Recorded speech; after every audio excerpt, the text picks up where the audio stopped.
Hey everyone, Alex here and welcome back to another World Conqueror 2 video. So today we are going to be doing something that is very different from what I did in the past.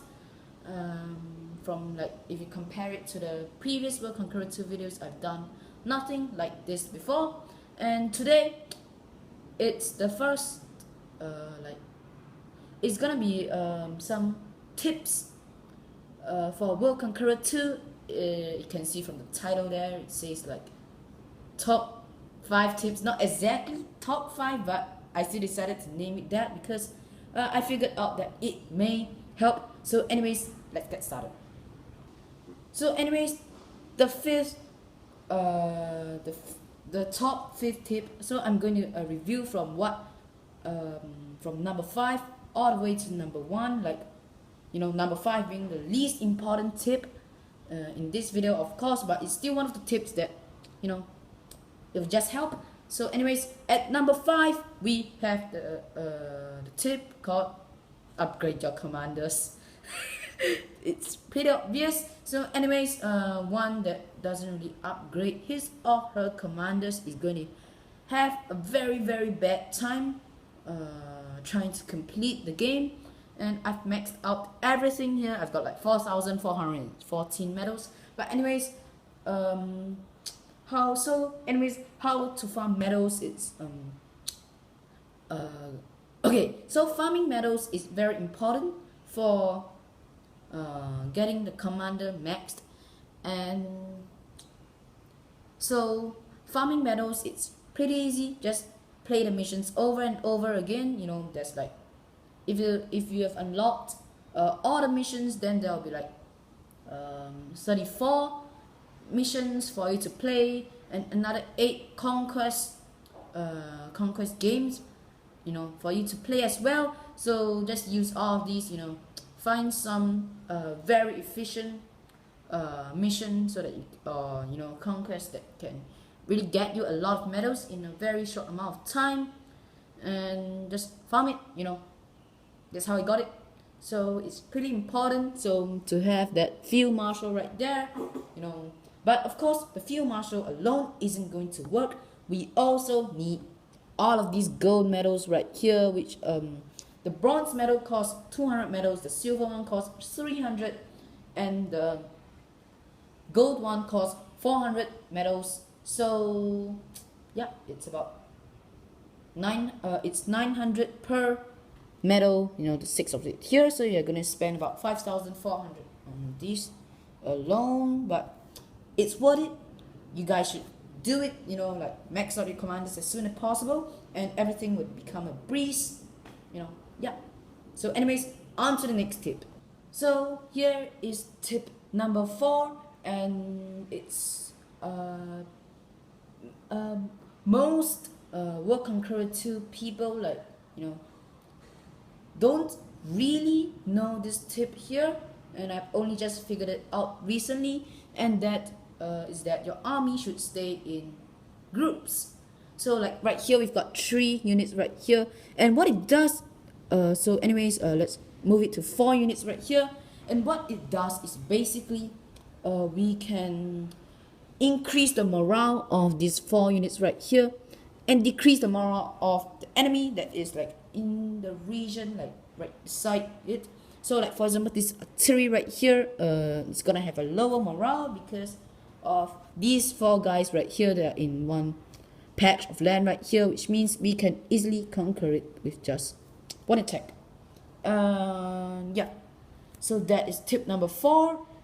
And yeah, so like right here as well, 4 units here, whether it's infantry, tank, artillery, or whatever it is, it's gonna work. It'll help. And the morale boost, it actually buffs up your defensing power. Defensing, is that even a word? Defense power, your attacking power. It's defending power, not defensing power. God damn it. So anyways, staying as a group, boost morale, which in turn boost your defending power, your attacking power, and Yeah, so it is a tip that can be used like quite frequently to destroy very tough enemies. So anyways, let's head on to tip number 3. So here is tip number 3. Cities heal your units, industries as well, but they don't heal as good as cities. And obviously, named cities right here, they are going to heal faster than like unnamed cities like this guy right here.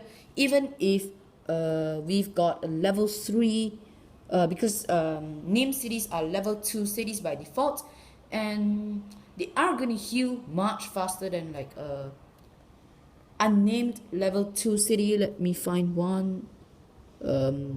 Yeah, right here. It's gonna Ulaanbaatar is gonna provide more healing power to this city right here. And industries also do provide healing power, but it may not only apply, but I think it only applies to armored forces, like everything else except for infantry. Although cities can heal up anything, and capital cities like Moscow, Nanking, Tokyo, they are going to heal up much faster than a normal level 4 city, if they are of course level 4 city itself, which Nanking isn't. And they are also going to heal much faster than Ulaanbaatar because it is a capital city. Yeah, so also higher level cities and industries have more healing power. So you can, like this guy right here, he can heal up in level 3 city faster than a level 1 or level 2 city, but slower than a level 4 city. Yeah, so that's tip number 3. Let's go on to tip number 2. So here is tip number 2, and a tip is basically put your commander in a heavy tank if you have one. Never put it in like ships, because it is not especially carriers, because the commander doesn't affect the carrier's attacking power. It only increases the defending power of the carrier itself. And like the other ships, it does provide a buff to its attacking and defending power, but still, when you have no land, ships are useless because you are defeated by that time. And yeah, so try to put in your commander in a heavy tank if you have one. If you don't have the technology to build a heavy tank, put it in a tank. And yeah, put it in a tank. Whoops. Okay, so anyways, put your stuff, your commander in a tank. If you don't have a heavy tank, don't have the technology to build one, and if you don't even have freaking tanks, put it in an artillery. And yeah, never put it in an armored car, although it's extremely mobile, but it gets bogged down by entrenchments, yeah. So it's better to put your commander in an infantry than in an armored car. Armored cars are the worst forces in the game, but they are best in terms of mobility. So yeah, put your commanders in the best unit that is available to you. So anyways, on to the final tip in 3, 2, 1.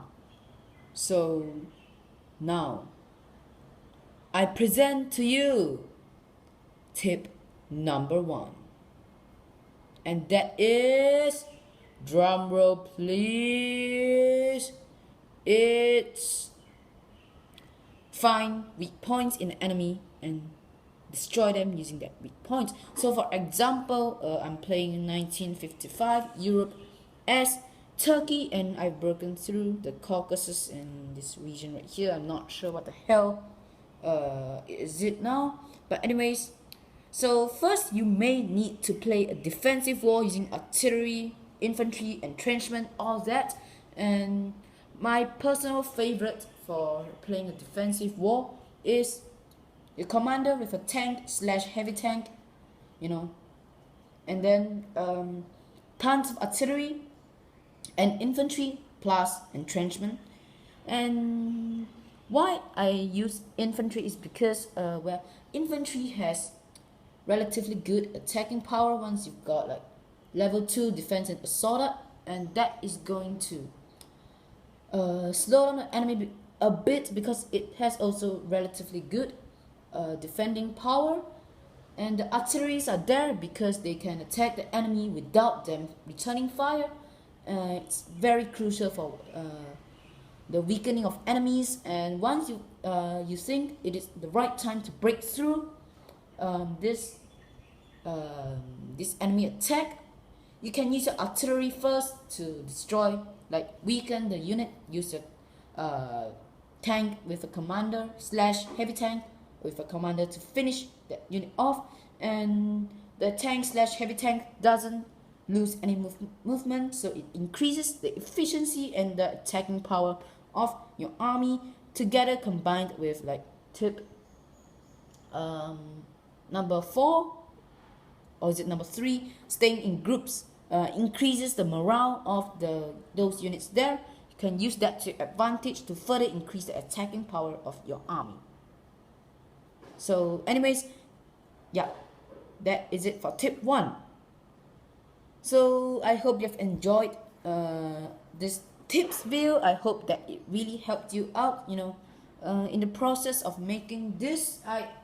Of course I have to find out some tips, consult my friends, look on the web and all those, but I hope that my efforts won't go to waste, and I hope that these tips will help you in the future when you play this game and have difficulties, so yeah, I hope you've enjoyed this video. If you do too, please do remember to smash that like button down below.